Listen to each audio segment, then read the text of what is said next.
Welcome to the Billy Ho Forecast Show. Please subscribe and like the video. Remember, the more you share, the bigger we grow. Now, let's go!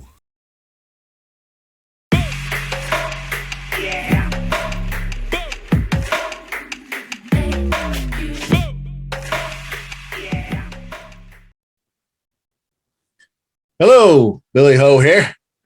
Today we're going to cover this year's Charles Schwab Challenge held in Fort Worth, Texas, and it will be at Colonial Country Club. We are going to dive into the course breakdown a little bit, and we're going to talk about some skill sets required to play well. And we are going to touch on a few players I kind of picked out early on as first clicks, possibly, and maybe try to avoid the uber chalky guys. And also keep in mind, after this week's PGA Championship concludes, some of these guys may not make the trip, to play. So we'll take a look into that. Colonial Country Club is a 7,200-yard par 70 course, and it also features tree-lined fairways. Fairways are kind of tight, averaging about 27 yards, so you have to be accurate off the tee.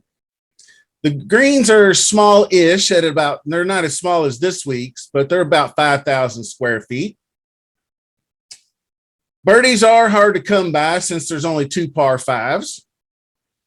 The hole number one is a doable par five, I'd say. It's 565 yards, and you could probably get there in two with a good drive in the fairway. Now, that one has a nice 43% birdie rate, but the other par five is a 635-yard, a considerably longer par five, and its birdie rate drops all the way down to just 28%. So that one is a bit tougher, but there are several scoreable par fours that are few under 100 or few under 400 yards and a few just over 400 yards. So that you can get there mid teens under par winning score, 13 to 16 under, depending on how well the winner plays. And generally the winner is somebody who gains a lot of fairways. So we're going to get into the skill set here right quick. All right. Now this is courtesy of Fantasy National. This is the course breakdown. And of course, these are the holes that I just discussed, the par five, 44%. There's a nice short par four. So it's a good handshake, 1-2 hole. And if you're playing Showdown, you can see down here, this one's a pretty good birdie clip. So you can start your guys on 10, and they're going to have a nice little rollover with 4 holes to try to get that bonus. Because the third hole is considerably harder. It's the 4th ranked hole on the course. So going 1, 2, 3 is a little bit tougher. And with, like I said earlier, with the average fairway width of about 27 yards and 3-inch Bermuda grass rough waiting for you, if you miss the fairway, you're going to want to hit the short grass. Also, the small greens, you're going to want to get your greens gained, like down here. Average greens gained by finishing position. And this is for top 10 finishers. So you can see how high up the winners and the virtual guys here, T20s and better. And of course, the trunk slammers are never going to be good. Sand saves are minorly important, but here you can see how monster fairways are. And the last few years, it's been guys hitting 65 to 70% of their fairways. So that's pretty important. And of course, obviously, ball striking is always important. And actually, what I did was when I ran a mixed condition model, I included some bent grass putting over the last 12 rounds, since this is going to be the 3rd straight tournament they're going to see said bent greens. And of course, you can see a little bit over 125, 150, and 150 to 175 approach shots. And the rest of them are average.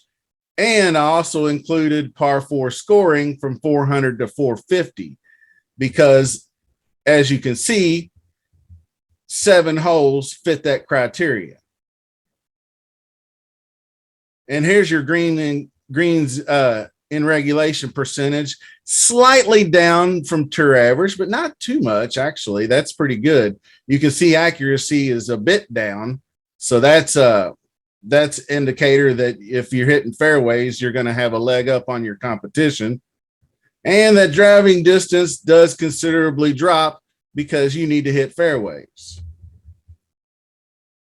Now, some players we need to discuss here are, and this is actually a recent form model first. I thought we'd break it in with a little 2 months, which will give you about 3 to 5 events or so. You can see some only have 2, but obviously Mito's number 1, and this is not even including his, maybe he brings it home, maybe he doesn't. As I'm filming this, he hasn't even teed off yet. So he might bring home the big Wanamaker trophy.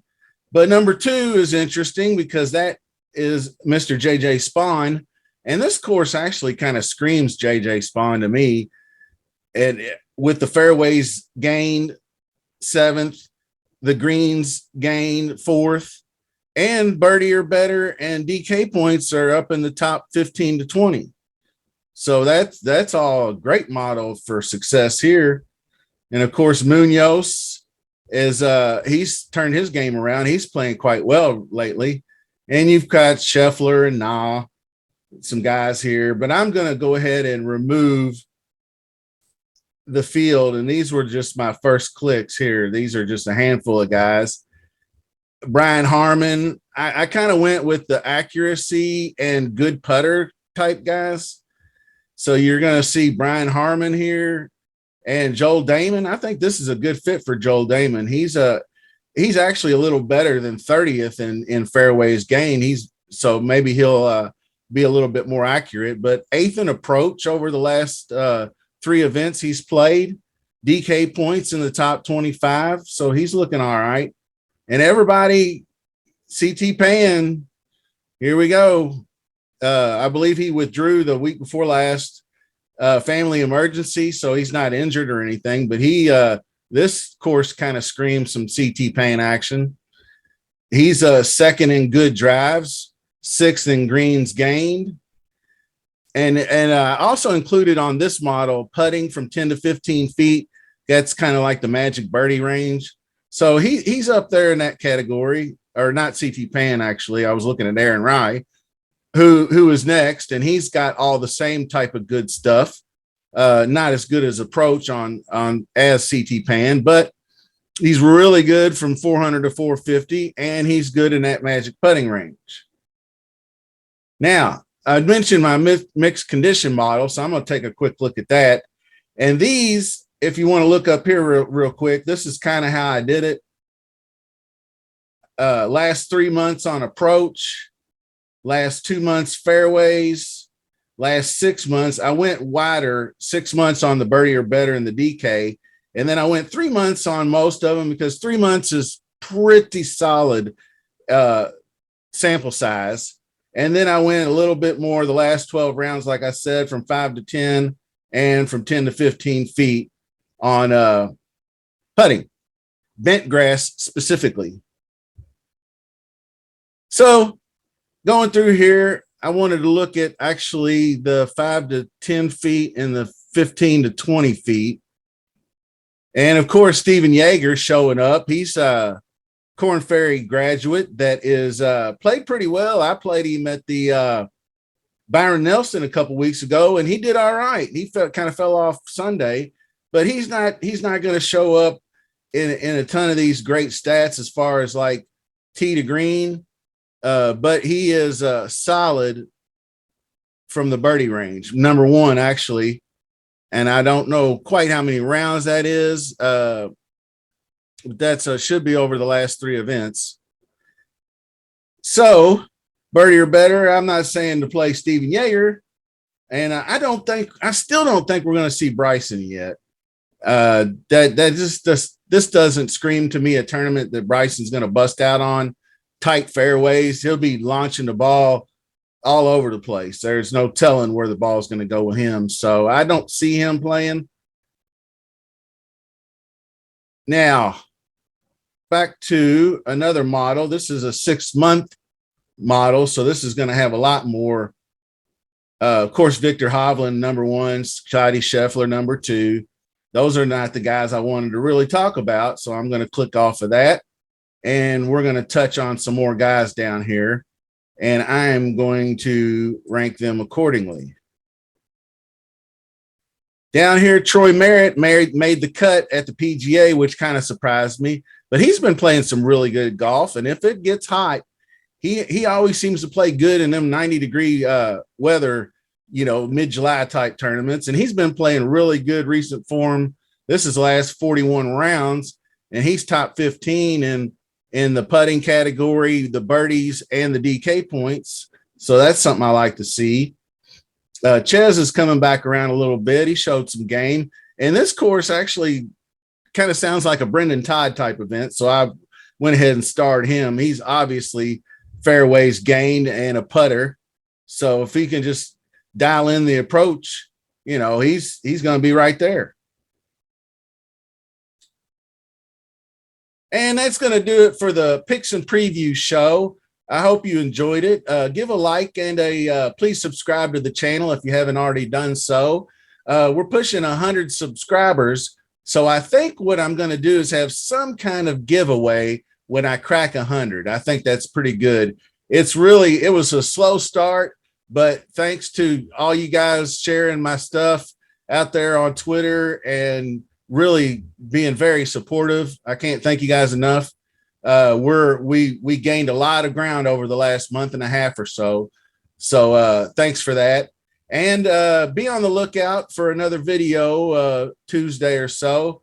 Haven't talked to my man Hamburgini yet, the DFS chef, if he's going to want to do one with me or not, but I'm going to do one regardless. So be on the lookout. And until then, peace.